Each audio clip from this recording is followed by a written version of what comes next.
ایک یہ مٹیریل میں نے آپ کو دے دیا ہے انجینئر کے تعلق سے. اگر انجینئر کی بے غیرتی کی کھال موٹی نہیں ہوئی تو ٹھیک ہے, لیکن اگر ذرا سی بھی غیرت باقی ہے تو میں یہ کہتا ہوں کہ انجینئر اس بات پر معافی مانگے گا کہ کس طریقے سے وہ اپنے بھولے بھالے معصوم مننے اسٹوڈنٹس کو گمراہ کر رہا ہے. تو آگے سنتے ہیں کہ حنفی شافی کے پیچھے اقتدا کے تعلق سے میں نے کہا کہ بھائی ہمارے یہاں تو حنفی شافی ایک دوسرے کے پیچھے اقتدا کرتے ہیں. اب یہ دیکھیں کیا کہتے ہیں. اور ان کے مرنے کے 300 سال کے بعد سعودی حکومت آ گئی, مسلح تو ختم ہو گئے, مسلح تو مر گئے. وہ تو بنائے بیٹھے تھے کہ یہ 3 مسلح آ کے حضرت عیسیٰ اٹھوائیں گے اور صرف حنفیوں کا باقی رکھیں گے, اور یہ جھوٹ بول رہے ہیں کہ ہم ایک دوسرے کے پیچھے نماز کے قائل ہیں. اگر یہ نماز کے قائل ہوتے تو 4 مسلح نہ ڈالتے. تو بھائی 4 مسلح جنہوں نے ڈالے ان سے ہمارا کوئی لینا دینا نہیں. اب یہ جو انہوں نے کہا کہ ہم ایک دوسرے کے پیچھے نماز کے قائل ہیں, یہ جھوٹ بولتے ہیں. ذرا اس کا میں جواب دے دوں. ایک آرٹیکل آپ کے سامنے پیش کر رہا ہوں جس میں باحوالہ یعنی گفتگو ہے جس کو دیکھا جا سکتا ہے. میں پہلے ہی بتا دوں کہ کچھ فتووں میں, کچھ کتابوں میں ایک غلط بات چلی آ رہی ہے. اس پورے آرٹیکل میں اس کی وضاحت کی گئی ہے, اور یہ ہمارے یہاں مختار قول نہیں ہے, یعنی مفتہ بھی جس پر جو اصل اوپینین ہے وہ نہیں ہے. موضوع ہے حل یصح اقتداء الحنفی بالشافعی, کیا حنفی شافعی کی اقتداء کر سکتا ہے؟ ایک عبارت ہے ریڈ میں لکھا ہوا ہے کہ مکحول نصفی ابو حنیفہ سے روایت کرتے ہیں کہ جو رکوع میں رفع یدین کرے گا یا رکوع سے واپسی میں اس کی نماز فاسد ہو گئی اور اس کے پیچھے نماز نہیں ہوگی. اچھا, اب ذهب بعض فقهاءنا, اچھا اس کے پیچھے نماز نہیں ہوگی یہ بات انہوں نے لکھی, بس نماز فاسد ہو گئی. تو یہ کہتے ہیں کہ ہمارے کچھ فقہا کی رائے یہ ہے اس روایت کی بنیاد پر کہ حنفی تو شافعی کے پیچھے نماز پڑھ ہی نہیں سکتا چونکہ شافعی کی نماز تو فاسد ہے. لیکن یہ بات هذه الروایت تعارض ظاہر الروایہ, یہ بات ظاہر روایت کے خلاف ہے, یعنی حنفیہ میں جو مین اسٹریم پوزیشن ہے اس کے خلاف ہے. شرح جامع صغیر جو کہ صدر شہید عمر ابن عبدالعزیز ابن عمر ابن مازہ کی لکھی ہوئی ہے, وہ کہتے ہیں کہ جو شخص امام کے پیچھے جو نماز میں شافعی امام ہے, امام فجر پڑھا رہا ہے اور تو وہ قنوت پڑھتا ہے, قنوت نازلہ, تو وہ پیچھے خاموش کھڑا رہے. امام ابو یوسف کہتے ہیں کہ بھئی نہ صرف یہ کہ خاموش کھڑا رہے بلکہ اس کی اتباع بھی کرے. اب قول محقق کیا ہے؟ ابن حمام جن کو بیرسٹر حنفیہ کہا جاتا ہے, فتح القدیر میں لکھ رہے ہیں کہ یہ جو روایت ہے مکحول نصفی کی کہ رفع یدین کرنے والے کی نماز فاسد ہے, یہ روایت شاذ ہے, اس کا کوئی لینا دینا نہیں ہے حنفیہ سے. اچھا, یہ لکھنے والے نے کتاب کا نام غلط لکھا ہے, یہ جلبۃ المجلی یا حلیۃ المحلی کچھ کر دیا, جلبۃ المجلی شرح منیۃ المصلی ابن امیر حاج میں لکھا ہے کہ رفع یدین کرنے والے کی نماز کا فاسد ہونا یہ مکحول نصفی کی روایت ہے ابو حنیفہ سے جو کہ ظاہر روایت کے خلاف ہے. اور ذخیرہ میں لکھا ہوا ہے کہ رفع الیدین کرنا نماز کو فاسد نہیں کرتا ہے, اور یہی چیز ایسی ہے کہ جس کے اوپر فتویٰ وغیرہ دیا جاتا ہے. وفی البزازیہ رفع الیدین فی المختار لا یفسد, یعنی قول مختار یہ ہے کہ رفع الیدین نماز فاسد نہیں کرتا ہے. اور اس کے بعد آگے لکھا ہے کہ رفع الیدین مقدمۃ رفع الیدین فی الصلاۃ, محمود القونوی کی کتاب ہے مقدمۃ رفع الیدین فی الصلاۃ, اس میں یہ لکھ رہے ہیں کہ القول بعدم جواز اقتداء الحنفی بالشافعی ليس مذهب ابي حنیفہ رضی اللہ عنہ وانما هو قول شاذ يذكره بعض المتاخرین على روایت مکحول النصفی, کہ جو کچھ لوگوں نے حنفی شافعی کی اقتداء کے تعلق سے کہا کہ نہیں جی اقتداء نہیں ہو سکتی, یہ شاذ قول ہے کہ متاخرین کی تحقیق کے مطابق یہ مکحول کی روایت پر فتویٰ دیا گیا ہے, اور مکحول قابل اعتبار نہیں ہے اس بارے میں. اس لیے جو اصل مین اسٹریم پوزیشن ہے ظاہر روایہ ہے وہ یہ ہے کہ شافعی کی اقتداء حنفی کے پیچھے, حنفی کی اقتداء شافعی کے پیچھے جائز ہے. اب میں آپ کو ایک زبردست دلچسپ کلپ سنانے لگا ہوں تاکہ یہ الزام نہ رہے کہ میں یہاں حنفیت کی کا سمجھ لیں کہ اس کا دفاع کرنے کے لیے بیٹھا ہوں. میں یہاں روایت کا دفاع کرنے کے لیے بیٹھا ہوں. اس شخص نے امام شافعی کے اوپر ایک الزام لگایا ہے. وہ الزام کیا لگایا سنیے.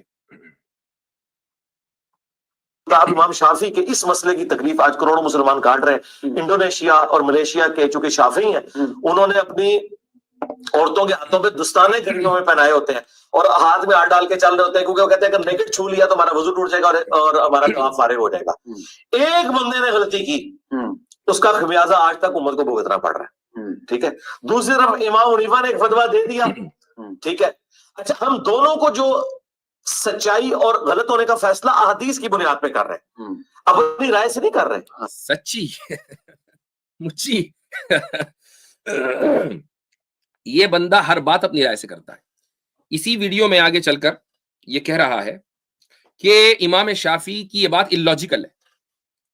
اب امام شافعی حالانکہ حنفی امام شافعی کی اس بات کو پر فتویٰ نہیں دیتے ہیں, وہ اس بات میں ان کی اقتدا نہیں کرتے, لیکن امام شافعی کی طرف سے کیا کہا جاتا ہے. ایک شافعی مفتی ہیں, وہ لکھتے ہیں کہ امام شافعی رحمہ اللہ نے لامستم النساء کی جو تفسیر کی ہے وہ ہے التقاء البشرہ ولو بغیر جماع وذلک لامور, کہ کھال کا کھال سے ملنا, یعنی ایک انسان ایک مرد عورت کو چھوئے ہاتھ لگا لے, یہ لامستم النساء کے معنی ہے. اس کی کیا وجہ ہے؟ اب دیکھیں اس میں لاجک کیا ہے امام شافعی کی. انہوں نے کہا نا کہ ایک آدمی نے غلطی کر دی, ایک آدمی کی غلطی کا خمیازہ پوری امت کو بھگتنا پڑ رہا ہے. ایسا لگ رہا ہے کہ امام شافعی نے بس ویسے ہانک دی. اس کے دلائل ہیں. سب سے پہلی دلیل کہ اللہ تعالیٰ نے جنابت کا ذکر آیت کے شروع میں کیا, جس آیت میں اولامستم النساء کا ذکر ہے, اور پھر لمس نساء کا عطف ہے غائط کے اوپر.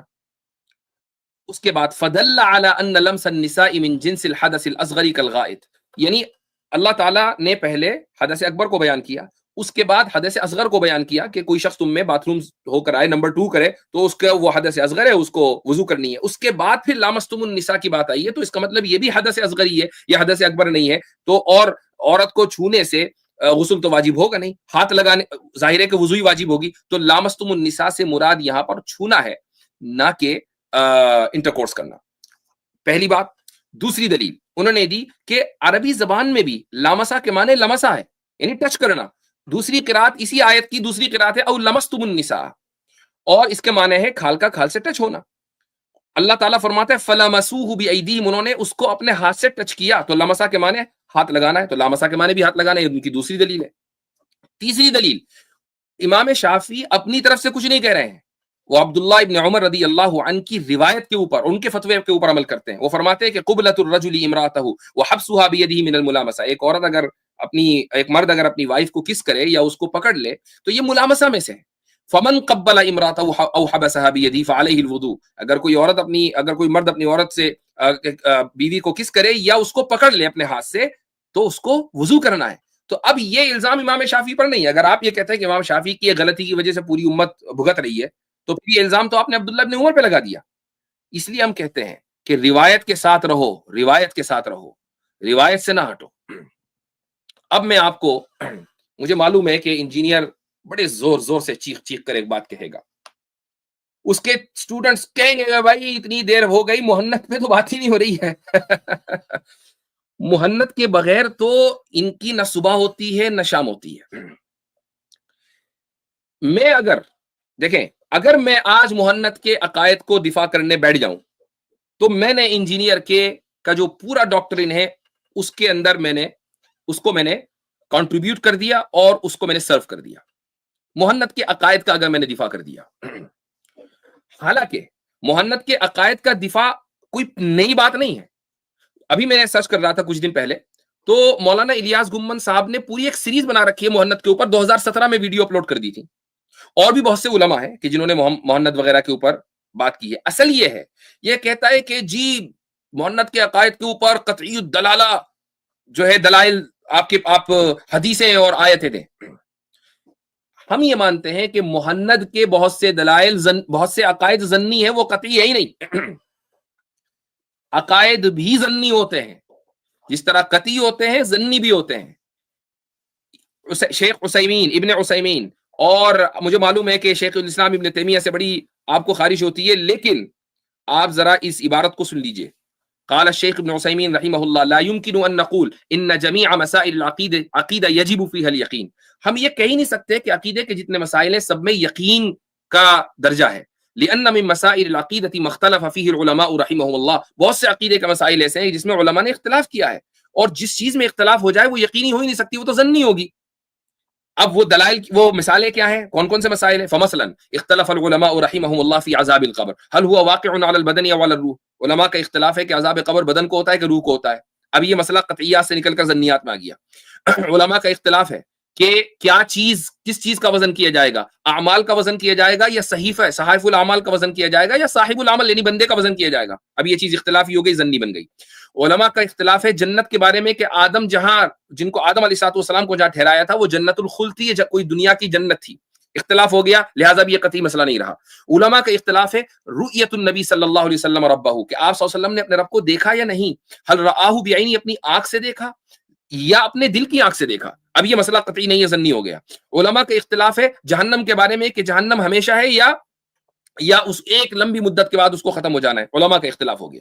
وَكُلُّ هَذِهِ الْمَسَائِلِ مِنَ الْعَقَائِدِ, یہ سارے مسائل عقائد سے تعلق رکھتے ہیں. وَالْقَوْلُ بِأَنَّ الْعَقِيدَةَ لَيْسَ فِيهَا خِلَافٌ عَلَى الْإِطْلَاقِ غَيْرُ صَحِيحٌ, یہ مان لینا کہ عقیدے میں اختلاف ہو ہی نہیں سکتا, عقیدے سارے کے سارے قطعی ہوتے ہیں, یہ بات غلط ہے. فَإِنَّهُ يُوجَدُ مِن مَسَائِلِ الْعَقِيدَةِ مَا يَعْمَلُ فِيهِ الْإِنسَانُ بِالظَّنِّ, عقیدے میں بھی بہت سے مسائل ایسے ہوتے ہیں کہ جس میں انسان اپنے ظن غالب کے اوپر عمل کرتا ہے.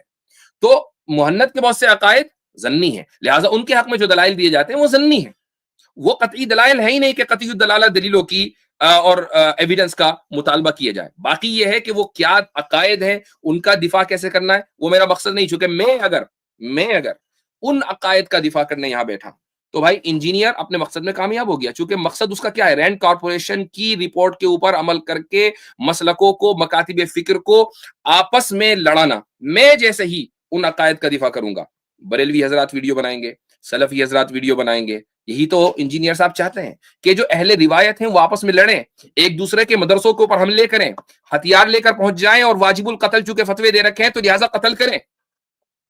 یہ انجینئر چاہتے ہیں. ہم انجینئر کے اس ایجنڈے کو کامیاب نہیں ہونے دیں گے انشاءاللہ. یہ جو پلمبرزم, جو لبرلزم کا ایک شعبہ ہے پلمبرزم, ہم اس کے اوپر اس کے سامنے بھی سد سکندری بن کر کھڑے ہیں. اور میں یہ ڈنکے کی چوٹ پر کہتا ہوں کہ اگر میرے علم میں یہ بات کہیں آئے کہ اس نے مولانا احمد رضا خان, میں مولانا کے ساتھ کہہ رہا ہوں تعظیماً, مولانا احمد رضا خان کے تعلق سے بھی کوئی جھوٹ بولا ہے, جیسے کہ شاہ ولی اللہ کے تعلق سے بولا, علی القاری کے تعلق سے بولا, ائمہ اربعہ کے تعلق سے بولا, تو انشاءاللہ آپ مجھے پائیں گے کہ میں دفاع کروں گا. چونکہ ہم اہل روایت کے ساتھ ہیں, ہم کسی فرقے یا کسی مسلک کی ٹیگ لائن کے ساتھ نہیں ہیں, ہم پورے اہل روایت کے ساتھ ہیں. وہ چاہے حنفی ہوں, چاہے شافعی ہوں, چاہے مالکی ہوں, چاہے وہ حنبلی ہوں, وہ کوئی بھی ہو, ایز لانگ ایز وہ روایت کے ساتھ کھڑے ہوئے ہیں ہم ان کے ساتھ کھڑے ہوئے ہیں, اور جو روایت کے خلاف ہے ہم ان کے خلاف ہے. ڈنگے کی چوٹ پر یہ اعلان ہے. تو میرے یہ آج کی اس کے پریزنٹیشن کے 2 سیگمنٹ تھے, یہ مکمل ہوئے.